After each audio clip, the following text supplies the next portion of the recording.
একটা, আব্দুল্লাহ তুমি একটু বলো তো। আব্দুল্লাহ উঠে বললেন যে নতুন পোশাক, নতুন কাপড় সবাইকে একটা করে দেওয়া হয়েছে। আল্লাহু আকবার বলবেন না? তো আমাকে একটা দেওয়া হয়েছিল, আমি আব্দুল্লাহ, আমারও একটা, আমার আব্বার একটা। তা আমার নতুন কাপড়টা আমার আব্বাকে দিয়েছি। আমার আব্বা হলো আমিরুল মুমিনিন, তিনি মসজিদুল নববীর ইমাম। তাই আমার আব্বাকে, আমার নতুন কাপড়টা আমি আমার আব্বাকে হাদিয়ে দিয়েছি। তাই আমার আব্বা দুইটা কাপড় পরেছে। সিল্লা বলবেন একটু সুবহানাল্লাহ। কার্যক্রম করে তাকে ছাড় দিয়ে কথা বলার কোনো সুযোগ নাই। আমার বাংলাদেশের একজন নেতা আছে ভাই, প্রত্যেকটা দলের রাজনৈতিক একটা করে লিডার আছে। আমাদের দেশের একটা দল আছে, একদিকে ধর্মীয় দল, অপরদিকে রাজনৈতিক একটা দল, মানে একটাই দল কিন্তু পার্ট হলো দুইটা, দুইটাই অংশ তার ভিতরে আছে, সেই দলের মধ্যে আছে। নাম হলো জামাত ইসলাম। আপনার প্রত্যেকটা দলের একটা করে লিডার আছে, প্রধান যাকে আপনারা বলেন, যাই বলেন না কেন।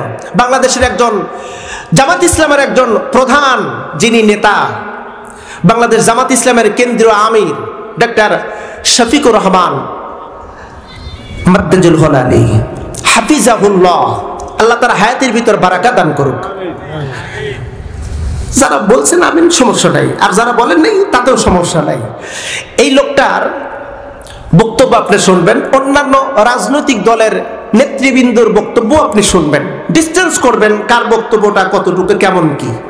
তার বক্তব্য শুনে কোনো একজন ব্যক্তি, নাম বললে অনেকে বেজার হবেন, উনি বলছিলেন যে দিন দিন তার প্রতি যেন আমি দুর্বল হয়ে যাচ্ছি। পর থেকে কোনো রাজনৈতিক লিডারের মুখ থেকে আমি শুনি নাই, আপনারা শুনেছেন কিনা আমি জানি না। এত সুন্দর বক্তব্য। কুমিল্লার একটি জনসভায় তিনি বক্তব্য দিচ্ছিলেন, তিনি বললেন বৈষম্য মুক্ত বাংলাদেশ গড়ার অঙ্গীকার বাংলাদেশ জামাত ইসলামের। বৈষম্যতা কি? মানে সব জায়গায় সমঝোতা, বৈষম্যতা থাকবে না। তিনি উঠেই বললেন আজ থেকে এরপরে যদি কোনো সমাবেশ হয়, আপনারা সমাবেশে এত দামি দামি চেয়ার রাখবেন না, আপনারা যেই সাধারণ চেয়ারে বসছেন এমন সাধারণ চেয়ার এই মঞ্চের উপর রাখবেন। আল্লাহু আকবার। বলে আজকে আমি একটা বৈষম্যতা দূর করেছি, চেয়ারগুলো অনেক সুন্দর ভালো, তবে আমি বৈষম্যতা দূর করছি চেয়ারের উপরে তাওয়াল বিছানো, তবে আমি তাওয়ালটা ফেলে দিয়েছি, তাওয়ালটা ফেলে দিয়েছি। আমার কথা হলো জনগণ আর নেতার মধ্যে যেন কোনো ফারাক না থাকে। কথা বলেন, কথা বলেন। জনগণ যে কায়দার হবে নেতারও সেই কায়দা হবে। এটার নাম হলো খেলাফত। এটার নাম কি? জবান খুলে বলেন, এটার নাম কি? এটার নাম হলো খেলাফত। যেখানে জবাবদিহিতে নাই, যেখানে জবাবদিহিতে চাওয়ার কোনো সুযোগ নাই, জবাবদিহিতে চাইলেই মামলা, হামলা, জেল, জুলুম, ফাঁসি, এমন নেতা বাংলার জমিনের দরকার নাই। বাংলার জমিনকে শাসন, বাংলার জমিনকে শোষণ মুক্ত করার জন্য ৭১ রক্ত দেওয়া হয়েছে। বাংলার জমিনে হাজার যুবক নারীদের ইজ্জত গেছে। ২৪ সালের স্বাধীনতা করার জন্য হাজার যুবকের রক্ত গেছে, ছাত্রদের রক্ত গেছে, আবু সাইদ মুগ্ধার মতন যুবকদের রক্ত গেছে। বাংলার জমিনে দ্বিতীয়বার আর কোন ছাত্র যুবকদের রক্ত আমরা দেখতে চাই না। বাংলার জমির বৈষম্যতা মুক্ত চাই, এমন নেতা চাই যে নেতার কাছে জবাবদিহিতে পাবো। কথা বলেন ঠিক কিনা? নেতার জনগণের মধ্যে ফারাক থাকবে এমন নেতা বাংলার জমিনে আমরা চাই না। আপনারা রাজি আছেন? প্রিয় ভাইজান, হযরত ওমর ইবনুল খাত্তাব রাদিয়াল্লাহু তাআলা আনহু তিনি মসজিদুন নববীতে দাঁড়াইলেন খুতবা দেওয়ার জন্য। খুতবা দেওয়ার জন্য তিনি দাঁড়াইছেন আর বললেন, উপস্থিত প্রিয় মুসল্লিরা, খুতবা শুনুন, জীবন জিন্দেগি গঠন করুন, আমলে পরিণত করুন। এই কথা বলতে দেরি এক মুসলিম, এক মুসল্লি দাঁড়ায় গেছেন, লোকমা দিলেন ইমামকে। তিনি একেতে হলেন মসজিদুন নববীর ইমাম, তারপরে হলো খেলাফত, তিনি হলেন ওয়ার্দজাহানের খলিফা। আল্লাহু আকবার বলবেন না?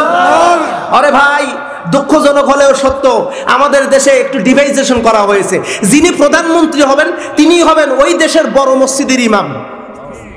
কথা কর দেখা, এই যে যারা ইতিপূর্বে ছিল উনি তো প্রধানমন্ত্রী ছিল লম্বা টাইমে, ওনাকে যদি বাইতুল মোকাররমের খতিবের দায়িত্ব দেওয়া হতো, পিছনে যারা মুসল্লি ওনারা কি নামাজ পড়তো? বোঝেন না কে? নামাজ পড়তো? নামাজ পড়তো না, মানে ওনার ইমাম হওয়ার যোগ্যতা নাই। ইমাম হওয়ার যোগ্যতা তার নাই। যিনি রাষ্ট্রের ইমাম তিনি হবেন হলো বড় মসজিদের ইমাম। এটাই হলো বাস্তবতা। কথা বলেন না কা? কিন্তু আমাদের সমাজের ভিতরে অবস্থা হলো, যিনি ইমামতি করবেন তিনি বাবা রাজনীতিতে আসতে পারবেন না। ফতোয়া দিছি আগে, ইমাম সাহেব হুজুর আপনি মসজিদ মাদ্রাসা খানকা নিয়ে পড়ে থাকেন, খবরদার বাহিরে আসবেন না। এখন যদি বলা হয়, আমি যদি বলি, আমি এর আগে বলছিলাম, আমার সাদ ভাই আছে, আমার আব্দুল মান্নান ভাই আছে, যে আমি ইউপি নির্বাচন করব, এরকম একটা চিন্তা ভাবনা আমি করছিলাম, বলেছিলাম। তখন অনেকে বলছে হুজুর বুঝছি, ওয়াজ করে করে টাকা, মোটা অঙ্কের টাকা খায় পেট ভরতেছে না, চেয়ারম্যান হয় একটু মোটা অঙ্কের খাবার চিন্তা ভাবনা। মানে মানুষের ভিতরে এরকম সেন্স আছে, কথা কন না কে আপনারা?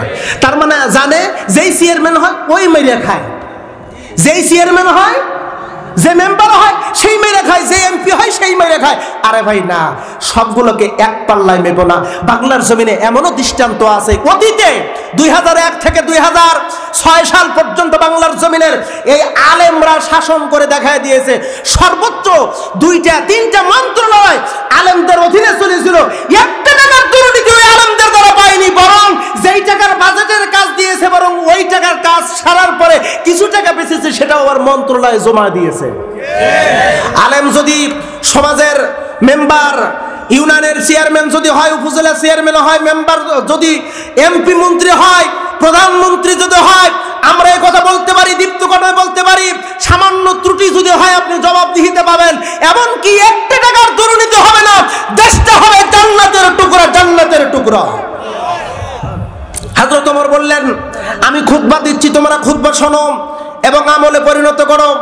এবার একজন উঠে লোকমা দিলেন আর বললেন, আমিরুল মুমিনিন, আপনার খুতবা শুনবো না, আমরা পালনও করব না। ওমর বললেন, অপরাধ কি? বলে, আমাদের সবার শরীরের ভিতর নতুন কাপড় একটা, আর আপনার শরীরে কাপড় দেখা যায় 2টা। যিনি ওয়াজ করবেন তিনি তো পালন করতেছেন না, অতএব এমন আমিরের অনুগত্য করতে আমরা রাজি না। বুঝতে পেরেছেন? অমিয়া, ইসলাম কি সৌন্দর্য! জবাবদিহিতে আছে, জবাবদিহিতা যেখানে নাই বুঝবেন সেই জায়গা দুর্নীতি দিয়ে ভরা। জবাবদিহিতা যেখানে নাই সেই জায়গা দুর্নীতি দিয়ে ভরা। আমরা জবাবদিহিতা পাইনি। জবাবদিহিতা চাইতে গেলেই জেল জুলুম জরিমানা হয়ে গেছে। জবাবদিহিতা চাইতে গেলেই আমাদেরকে বাড়িঘর ছাড়া করা হয়েছে।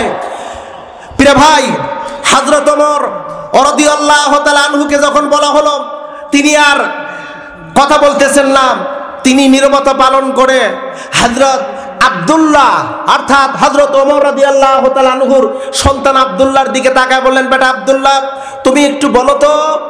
আব্দুল্লাহ উঠে বললেন যে নতুন পোশাক, নতুন কাপড় সবাইকে একটা করে দেওয়া হয়েছে। আল্লাহু আকবার বলবেন না? আল্লাহু আকবার। তো আমাকে একটা দেওয়া হয়েছিল, আমি আব্দুল্লাহ, আমারও একটা, আমার আব্বার একটা। তা আমার নতুন কাপড়টা আমার আব্বাকে দিয়েছি। আমার আব্বা হলো আমিরুল মুমিনিন, তিনি মসজিদুল নববীর ইমাম। তাই আমার আব্বাকে, আমার নতুন কাপড়টা আমি আমার আব্বাকে হাদিয়ে দিয়েছি। তাই আমার আব্বা 2টা কাপড় পরেছে। চিল্লা বলবেন একটু সুবহানাল্লাহ। সুবহানাল্লাহ।